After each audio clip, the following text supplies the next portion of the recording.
अस्सलाम वालेकुम दोस्तों, कैसे हो? उम्मीद है कि सब खैरियत से होंगे। अल्लाह आप लोगों को ऐसे ही खुश रखे। सरकार दो आलम सल्लल्लाहु अलैहि वसल्लम की पूरी जिंदगी पर बनने वाली वीडियो सीरीज जिसका नाम मोहम्मद सब के लिए है सल्लल्लाहु अलैहि वसल्लम, ये उसका 35वां हिस्सा यानी पार्ट 35 है। थोड़ा हम रिकैप कर लेते हैं कि हमने 34वें हिस्से में क्या सुना, यानी पार्ट 34 में हमने क्या सुना। हमने 34वें हिस्से में सुना कि किस तरह हज के मौसम में सरकार दो आलम सल्लल्लाहु अलैहि वसल्लम रात के वक्त चुपके से मक्का के बाहर काफले वालों को तलाश करते, उनसे मिलते, उन्हें दीन की दावत देते, अल्लाह की तरफ बुलाते, कुरान का पैगाम सुनाते। फिर हमने ये भी सुना कि मदीना के हालात क्या थे। वहाँ दो मशहूर कबीले थे, औस और खजरज, और फिर यहूदियों का भी एक बहुत बड़ा गिरोह वहाँ पर था, और इनकी आपस की दुश्मनियों के बारे में भी हमने सुना।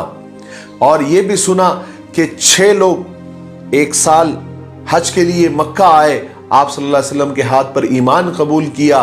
फिर अगले साल 12 लोगों ने इस्लाम कबूल किया और आप सल्लल्लाहु अलैहि वसल्लम के हाथ पर बैत की।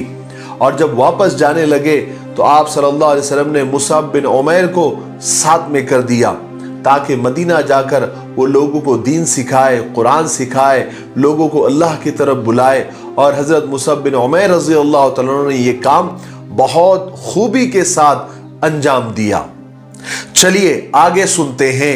हजरत मुसअब बिन उमैर रज़ी अल्लाह तआला अन्हु की तबलीग से मदीने में इस्लाम फैलता रहा और हुजूर पाक सल्लल्लाहु अलैहि वसल्लम के पास इस कामयाबी की खुशखबरी आती रही।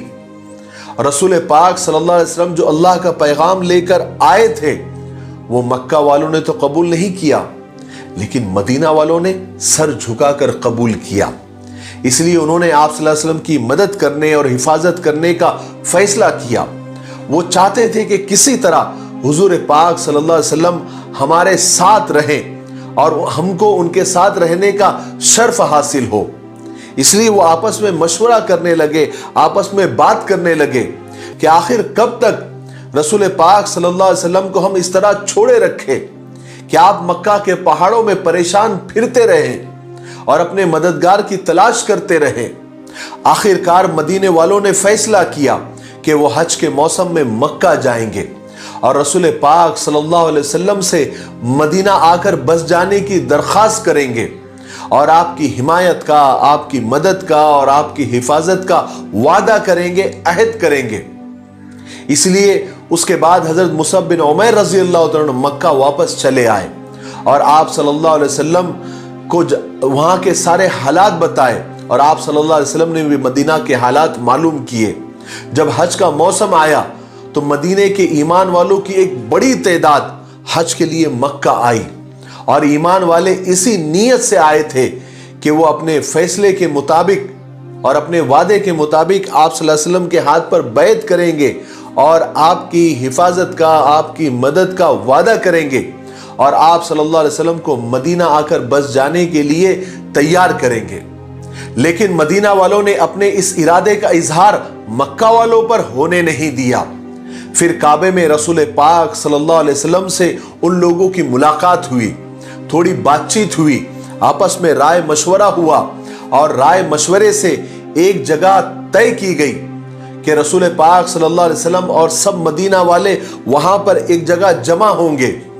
और फिर जब रात फैल गई, यानी गहरी रात हो गई, तकरीबन रात का 1/3 हिस्सा गुजर गया, कुरैश और मक्का वाले आराम की नींद सो चुके, तमाम हाजी अपने काफले और डेरों में ख्वाब देख रहे थे। उस वक्त मदीना के हाजियों में से 73 मर्द और 2 औरतें उस वक्त थी। ये लोग बिल्कुल खामोशी से चुपके चुपके चलते हुए मक्का से कुछ दूर उक़बा के एक मकाम पर आए और पहाड़ की उस घाटी में बैठकर आप सल्लल्लाहु अलैहि वसल्लम की राह यानी रास्ता देखने लगे। थोड़ी देर के बाद रसूल पाक सल्लल्लाहु अलैहि वसल्लम अपने चचा हजरत अब्बास रज़ी अल्लाह तआला के साथ तशरीफ लाए। ये नबूवत का 13वां साल था। हालांकि हजरत अब्बास रज़ी अल्लाह तआला अभी तक अपने बाप दादा के दीन पर ही कायम थे, इस्लाम कबूल नहीं किया था, मगर रसूल पाक सल्लल्लाहु अलैहि वसल्लम को अपने चचा अब्बास पर बेहद भरोसा था, यकीन था।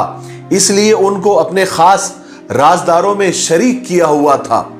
चुनांचे इस वक्त भी रसूल पाक सल्लल्लाहु अलैहि वसल्लम यही चाहते थे कि चचा अब्बास भी इस मुआहदे और इस एग्रीमेंट के वक्त मौजूद रहे जो मदीना वाले उनके भतीजे के हाथ पर करने वाले थे, ताकि वफादारी का ये अहद, ये एग्रीमेंट और ज्यादा मजबूत और पक्का हो जाए। जब रसूल पाक सल्लल्लाहु अलैहि वसल्लम और हजरत अब्बास रज़ियल्लाहु तआला अन्हु अंसार के पास उस घाटी में पहुंचे, अंसार मैं पहले भी बता चुका हूं, अंसार मदीने के वो ईमान वाले, वो मुसलमान कहलाते हैं जिन्होंने रसूल पाक सल्लल्लाहु अलैहि वसल्लम की मदद का, हिफाजत का वादा किया हुआ था और अहद किया हुआ था। हजरत अब्बास रज़ियल्लाहु तआला अन्हु ने कुछ इस तरह गुफ्तगू शुरू की, ऐ खजरज के लोगों, आपको मालूम है कि मोहम्मद हम में से हैं। हमने अभी तक अपनी कौम से उनका बचाव और उनकी हिफाजत की है। ये अब भी अपने शहर में इज्जत वाले भी है और महफूज भी है। अब ये तुम्हारे साथ मिलने को और जाने को तैयार हो गए हैं, और अब जैसा कि तुम्हारा दावा है और तुम्हारा वादा है कि तुम इनका दुश्मनों से बचाव करोगे, चाहे तुम पर कितनी भी मुसीबतें आ जाए, चाहे तुम्हें कितनी भी मशक्कतें झेलनी पड़े, तुम उनकी हिफाजत करोगे। अगर तुम उनकी हिफाजत नहीं कर सकते तो अभी बता दो, वो अभी भी अपने कौम में और अपने शहर में इज्जत वाले भी है और उसके साथ महफूज भी है। इतनी सख्त बात और इतनी सख्त तकरीर करने का हजरत अब्बास रज़ियल्लाहु तआला का मकसद ये था कि मदीना वालों ने जो आप सल्लल्लाहु अलैहि वसल्लम की हिफाजत का इकरार और अहदनामा लेकर आए थे, उसको अच्छी तरह से वो उस पर इत्मीनान कर ले और मुतमईन हो जाए। जब हजरत अब्बास रज़ियल्लाहु तआला अपनी बात कह चुके तो मदीना वालों ने कहा कि ए अब्बास, तुमने जो कुछ भी कहा हमने सुन लिया। अब आप फरमाए या रसूल अल्लाह सल्लल्लाहु अलैहि वसल्लम, आप अपने खुदा के नजदीक जो मुनासिब समझे वो रास्ता इख्तियार करें। रसूल पाक सल्लल्लाहु अलैहि वसल्लम ने पहले तो कुरान पाक की चंद आयतें पढ़ी, लोगों को इस्लाम की खूबियां बताई। उसके बाद फरमाया कि मैं तुमसे इस बात पर मुआहिदा करता हूं कि तुम हर उस चीज से मेरी हिफाजत करोगे जिससे तुम अपनी औरतों की और बच्चों की हिफाजत करते हो। यह सुनकर बरा इब्ने मारूर ने रसूल पाक सल्लल्लाहु अलैहि वसल्लम की तरफ हाथ बढ़ाया। ये अपनी कौम में एक बाहैसियत आदमी थे। रसूल पाक सल्लल्लाहु अलैहि वसल्लम ने जो कुछ फरमाया था उस पर उसने बैत की और कहा, कसम है उस जात की जिसने आपको सच्चाई देकर भेजा है, हम हर उस चीज से आपकी हिफाजत करेंगे जिससे हम अपने घर वालों की हिफाजत करते हैं, और खुदा की कसम हम जंग के बेटे हैं और जंगे हमें विरासत में मिली है। इतनी बात बरा ने कही तो उन्हीं लोगों में से यानी मदीना वालों में से ही एक आदमी थे अबुल हैसम, उन्होंने थोड़ा सा एतराज किया। उन्होंने आप सल्लल्लाहु अलैहि वसल्लम से कहा, वो भी मदीना के बड़े लोगों में से थे, उन्होंने आप सल्लल्लाहु अलैहि वसल्लम से कहा कि ए अल्लाह के रसूल, हमारे और यहूदियों के दरमियान कुछ मुआहदे हैं, कुछ एग्रीमेंट है, कुछ ताल्लुक है। मुझे एक बात पूछनी है कि आप मदीना तो आ जाएंगे, हम भी वादा कर रहे हैं, बैत कर रहे हैं, एग्रीमेंट मुआहिदा कर रहे हैं, लेकिन उस वक्त क्या होगा जब कुछ दिन रहने के बाद अगर खुदा आपको ये हुक्म दे दे कि आप अपनी कौम में यानी अपने लोगों के पास वापस चले जाइए और आप हमको तड़पता हुआ अगर छोड़ गए तो फिर हमारा क्या होगा। अबुल हैसम की इस बात पर रसूल पाक सल्लल्लाहु अलैहि वसल्लम मुस्कुराए और आप सल्लल्लाहु अलैहि वसल्लम ने फरमाया कि नहीं, मेरा खून तुम्हारा खून है, जब तुम खून बहाओगे तो पहली सफ में खड़ा होकर मैं भी खून बहाऊंगा। मैं तुम में से हूं और तुम मुझ में से हो, जिससे तुम लड़ोगे मैं भी उससे लड़ूंगा और जिसे तुम पनाह दोगे मैं भी पनाह दूंगा। उसके बाद जब लोग मुआहिदा करने लगे, इरादा किया, तो उन्हीं में से एक शख्स अब्बास बिन उबादा खड़े हुए और उन्होंने कहा कि ए औस और खजरज के लोगों, तुम्हें मालूम है तुम रसूलुल्लाह सल्लल्लाहु अलैहि वसल्लम की किस बात पर मुआहिदा कर रहे हो, एग्रीमेंट कर रहे हो। तुम रसूल अल्लाह के लिए बड़ी से बड़ी और छोटी से छोटी हर तरह की जंग का मुआहिदा कर रहे हो। अगर तुम ये सोच रहे हो, अगर तुम्हारा ये ख्याल है कि कल को तुम्हारी जान और माल पर और तुम्हारे बड़े बड़े लोग कत्ल हो गए और तुम रसूल अल्लाह को छोड़कर अलग हो जाओगे तो अभी कह दो, इसलिए कि खुदा की कसम अगर तुमने ऐसा किया तो दुनिया और आखिरत दोनों में तुम नुकसान उठाओगे। लेकिन अगर तुम्हारा यह इरादा है अपने वादे के मुताबिक कि चाहे माल और दौलत खत्म हो जाए और तुम्हारे बड़े बड़े लोग कत्ल हो जाने के बावजूद भी तुम रसूलुल्लाह का साथ नहीं छोड़ोगे तो आगे आओ और मुआहिदा करो, क्योंकि खुदा की कसम इसी में यानी वादे को पूरा करने में और रसूल पाक सल्लल्लाहु अलैहि वसल्लम का साथ देने में दुनिया और आखिरत की भलाई है। इस पर तमाम लोगों ने कहा, चाहे हमारे जान और माल पर बन आ जाए, चाहे हमारे बड़े बड़े लोग कत्ल हो जाए, मगर हम रसूल अल्लाह का साथ नहीं छोड़ेंगे, हम उनका हर हाल में साथ देंगे। फिर वो रसूल अल्लाह सल्लल्लाहु अलैहि वसल्लम से पूछने लगे कि या रसूल अल्लाह, अगर हमने ऐसा किया तो हमको क्या मिलेगा? रसूल पाक सल्लल्लाहु अलैहि वसल्लम ने जवाब दिया, तुम्हें जन्नत मिलेगी। ये खुशखबरी सुनकर उन लोगों ने कहा, तब आप हाथ आगे बढ़ाइए। चुनांचे रसूल पाक सल्लल्लाहु अलैहि वसल्लम ने हाथ आगे बढ़ाया। उसके बाद एक सब लोगों ने अहद व पैमान किया, मुआहिदा किया, वादा किया। और आपको पता है ये बैत बैत सानिया कहलाती है, यानी दूसरी बैत जो उसी घाटी में हुई थी जहां पहले बैत हुई थी। इधर मदीने वालों ने बैत की, उसके बाद वो रसूल पाक सल्लल्लाहु अलैहि वसल्लम के शैदाई बन गए। उन्हें ऐसा लगता था जैसे उनके दिल मजबूत हो गए, उनके दिलों में सुकून और इत्मीनान पैदा हो गया। जब वो मदीना वापस पहुंचे तो उन्होंने खुलकर लोगों को इस्लाम की दावत दी और बहुत सारे लोग इस्लाम में दाखिल भी हुए और लोगों ने पत्थर के खुदाओं की नफरत लोगों के दिलों में डाली और एक खुदा, एक अल्लाह की तरफ लोगों को बुलाया। बहुत सारे लोगों ने इस्लाम को कबूल भी किया और बहुत कम लोग ऐसे थे जो इन लोगों से नफरत करते थे। लेकिन इन लोगों की तबलीग की वजह से पूरे मदीना में इस्लाम फैल गया। और फिर रसूलुल्लाह सल्लल्लाहु अलैहि वसल्लम को अल्लाह तबारक व तआला ने मक्का से मदीना हिजरत का हुक्म दे दिया और ये भी हिदायत की कि इकट्ठा होकर, एक साथ होकर मक्का से ना निकले, क्योंकि इससे लोगों में शक पैदा होगा। एक एक दो दो करके वो यहां से निकले ताकि कुरैश को ये अंदाजा ना हो कि ईमान वाले मक्का से मदीना की तरफ हिजरत कर रहे हैं। और इस तरह काफी ईमान वाले मक्का से हिजरत करके मदीना चले गए और कुरैश को और मक्का वालों को इस बात की भनक भी न लग सकी। लेकिन ऐसा आखिर कब तक हो सकता था? उन्हें एक दिन इस बात का अंदाजा हो गया, उनको इस बात का पता चल गया कि ये लोग मक्का छोड़ छोड़कर जा रहे हैं, तो वो गुस्से में आपे से बाहर हो गए।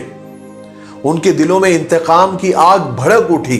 चुनांचे उन्होंने ईमान वालों के खिलाफ कमीन गाहें बनाई ताकि वो लोग शहर से बाहर ना निकल सके, उन्हें रोका जा सके। कमीन गाहें यानी ऐसी जगह जहां पर छुपकर और घात लगाकर बैठा जा सके ताकि पता चले कि कौन कहां जा रहा है और फिर अचानक उस पर हमला कर सके। आजकल की जबान में ऐसे समझ लीजिए कि ड्रोन कैमरे, आजकल ड्रोन कैमरे से यानी घात लगाया जाता है, यानी ऊपर से निगरानी रखी जाती है। तो ये आजकल के ड्रोन कैमरे भी कमीन गाहे ही समझ लीजिए। उसी वक्त हजरत उमर इब्न खत्ताब रजी अल्लाह तआला अन्हु को भी हिजरत करनी थी, तो तय यह हुआ कि उनके साथ दो लोग रहेंगे, हजरत अयाश बिन अबी रबिया और हजरत हिशाम बिन आस साथ में जाएंगे और ये तीनों भी छुपकर अलग अलग रवाना होंगे, लेकिन एक जगह पर मिलेंगे। अगर उन तीनों में से एक कभी नहीं आया तो बाकी के दोनों साथी ये समझ लेंगे कि शायद उसका राज खुल गया है और उसको मक्का वालों ने या कुरैश ने पकड़ लिया है, रोक लिया है। फिर जो बाकी के दो लोग हैं वो दोनों साथी अपने प्रोग्राम के मुताबिक आगे बढ़ जाएंगे मदीना की तरफ। चुनांचे मुकर्ररा वक्त पर और पहले से तयशुदा जगह पर हजरत उमर रजी अल्लाह तआला अन्हु और हजरत अय्याश पहुंच गए, मगर हिशाम नहीं आए। तो इन्होंने समझ लिया कि वो कुरैश के हाथों फंस गए हैं, मक्का वालों के हाथों फंस गए हैं। ये दोनों अपने प्लान के मुताबिक यानी अपने प्रोग्राम के मुताबिक मदीना के लिए रवाना हो गए। उधर हिशाम का ये हाल हुआ कि वो मक्का वालों के हाथ पड़ गए। उन्होंने उसे बेहद अजाब और तकलीफें दी और ज़बरदस्ती उन्हें इस्लाम से फेर दिया। गर्ज के इसी तरह कुरैश और मक्का वाले हर आने जाने वालों के घात में लगे रहते। फिर कोई बदकिस्मती से उनके हाथों पड़ जाता तो उसे सख्त तकलीफें देते, सख्त अजाब देते, यहां तक कि वो लोग शौहर को बीवी से छुड़ा देते और मां को बेटे से जुदा कर देते। कुरैश जब भी किसी ईमान वाले को हिजरत करते हुए पकड़ लेते, उनका तो दिल करता कि उसे फौरन कत्ल कर दे, लेकिन अगर वो उन्हें मालूम हो जाता कि मक्का में उनके काफी रिश्तेदार हैं तो हरगिज उन्हें कत्ल नहीं करते, क्योंकि उन्हें यह डर रहता था कि अगर रिश्तेदार भड़क उठे तो फिर छुड़ाना मुश्किल हो जाएगा। इसी तरह अपने अंदर ही खाना जंगी शुरू हो जाएगी, आपस की ही लड़ाई शुरू हो जाएगी। लेकिन अब मक्का वालों की सबसे बड़ी फिक्र यह थी कि वो हुजूर के बारे में सोचने लगे थे और एक दूसरे से पूछने लगे थे, क्या मोहम्मद भी मदीना हिजरत करने का इरादा कर रहे हैं जैसा कि उन्होंने उनके साथियों को इजाजत दे दी है, या हबशा जैसा कुछ होने जा रहा है जैसे पहले हो चुका है कि मोहम्मद तो यहां रहेंगे और उसके साथी मदीना चले जाएंगे। मक्का वालों के जबान पर यही सवालात थे, वो यही कश्मकश थे, लेकिन जवाब किसी के पास नहीं था। चुनांचे कुरैश और मक्का वाले अब ये सोच रहे थे कि कुछ अच्छा प्लान करना चाहिए। जिस तरह ईमान वाले पहले हबशा के वक्त निकल गए थे, कम से कम अब की बार ऐसा ना हो जाए कि ये हमसे बचकर मदीना निकल जाए। बहुत सारे लोग ये सोच रहे होंगे कि जब ईमान वाले मक्का वालों के लिए और कुरैश वालों के लिए एक मुसीबत थे, वो उससे परेशान थे, तो ये तो अच्छी बात थी ना कि ये लोग निकलकर मदीना जा रहे हैं या हबशा जा रहे हैं, तो कुरैश और मक्का वालों के लिए तो अच्छी बात है कि उनकी मुसीबत जा रही थी, तो वो उन्हें जाने देते। क्यों मक्का वाले और कुरैश ईमान वालों को जाने नहीं देना चाहते थे? असल में कुरैश वालों को ये डर था कि ये लोग ईमान कबूल कर करके यहां से अगर जाने लगे और उनकी तादाद एक दिन बढ़ जाएंगी और एक दिन ऐसा आएगा कि यहां से जाने वाले मुहाजिर और उनकी मदद करने वाले अंसार दोनों मिलकर एक अच्छा खासा लश्कर बना लेंगे और हमारे खिलाफ जंग का ऐलान कर देंगे और हमारा नामो निशान भी मिटा देंगे। ये डर था कुरैश को और मक्का वालों को, इसलिए वो लोग ईमान वालों को कहीं जाने नहीं देते थे, अपनी नजर के सामने रखना चाहते थे ताकि उनकी नजर के सामने रहे कि इनके लोग कितने बढ़ रहे हैं और कितने घट रहे हैं, ताकि उन्हें तरह तरह की तकलीफें वो देते रहे, उनका बायकाट करते रहे। ये कुरैश का मकसद था, ये उनकी सोच थी। इसलिए कुरैश और मक्का वाले ईमान वालों के घात में लगे रहते थे ताकि उनको मक्का से निकलने से रोकने की वो हर मुमकिन कोशिश करते। मगर ईमान वाले भी तो मक्का वाले ही थे, उन्हें बराबर रास्ते मालूम थे, किसी ना किसी तरह वो मक्का से रवाना हो ही जाते। यहां तक कि हजरत उस्मान बिन अफ़्फ़ान रजी अल्लाह तआला, हजरत हमजा रजी अल्लाह तआला और हजरत जुबैर बिन अवाम रजी अल्लाह तआला भी मक्का से मदीना चले गए और वो जाते जाते अपना माल दूसरों को दे जाते अमानत के तौर पर, ताकि वो उनके घर वालों की खबरगिरी कर सके और ध्यान रख सके। फिर एक वक्त ऐसा आ गया कि पूरा मक्का ईमान वालों से खाली हो गया। आखिर में सिर्फ हुजूर पाक सल्लल्लाहु अलैहि वसल्लम, हजरत अली रजी अल्लाह तआला और हजरत अबू बकर सिद्दीक रजी अल्लाह तआला ही रह गए और बाकी वो लोग रह गए जिनको मक्का वालों ने और कुरैश वालों ने गिरफ्तार कर लिया था। आज के लिए इतना काफी है, इसलिए अब हम यहीं पर रुकते हैं। आने वाले 36वें हिस्से में यानी पार्ट 36 में, क्योंकि हिजरत का वाकया अभी मुकम्मल नहीं हुआ है, अभी बहुत बाकी है, तो आने वाले हिस्से में हम हिजरत का वाकया मुकम्मल करेंगे। आखिर में आप लोगों से गुजारिश है कि जो हमारा सीरत क्विज यानी सवाल और जवाब का इनामी मुकाबला है, آپ اس میں اپنا تعاون جاری رکھیں تاکہ ہم انعامات زیادہ سے زیادہ دے سکیں۔ اسکرین پر آپ کو واٹس ایپ نمبر نظر آ رہا ہے، آپ اس پر کال نہ کریں، یہ کال کے لیے نہیں ہے، آپ میسج کے ذریعے بتا دیں کہ آپ کتنا تعاون کریں گے، اور اگر اجازت لے کر آپ کال کرتے ہیں تو ہم کال ریسیو بھی کریں گے اور آپ سے بات بھی کریں گے۔ مجھے امید ہے کہ آپ اس کوئز کو شاندار اور جاندار بنانے کے لیے ہر ممکن مدد کریں گے، ٹھیک ہے؟ میرے لیے، پوری امت کے لیے اور پوری انسانیت کے لیے خیر اور بھلائی کی دعا کرتے رہیں۔ السلام علیکم ورحمۃ اللہ وبرکاتہ۔